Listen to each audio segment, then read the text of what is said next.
Sir ఏం లేదు sir, ఒక వాంటెడ్లీ కక్ష కట్టి ఒక ప్రణాళికతోటి ప్లాన్ చేసి నాపై దాడి చేయాలనే ఉద్దేశంతో ఈ యొక్క బోనాల చెక్కులని వాళ్ళు పెట్టుకొని టార్గెట్ పెట్టుకొని నా మీద దాడి చేయడం జరిగింది సార్.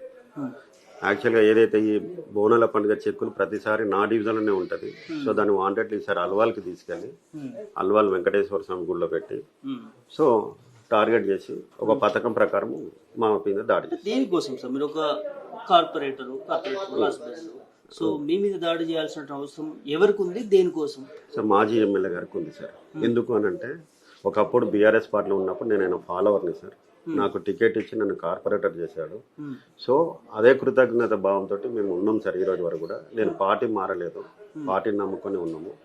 సో దాన్ని దృష్టిలో పెట్టుకొని నేను కార్పొరేట్ చేస్తే నా ఎంబడి రాలేవు అన్న ఉద్దేశంతో ఈ రోజు నా మీద కక్ష కట్టుకొని 18 నెలలు వెయిట్ చేసి ఈ రోజు నా మీద దాడి జరిగింది. అప్పటి నుంచి మీ మీద ఏదో ఒక విధంగా చాలా మందిని ప్రోత్సహిస్తుండు, కొట్టాలి, చెయ్యాలి, దాడులు చేయాలని ఎంతో మంది కాంగ్రెస్ లీడర్లకు చెప్పారు. ఎవరు కానీ మల్కేర్ల ముంగడికి రాలేదు.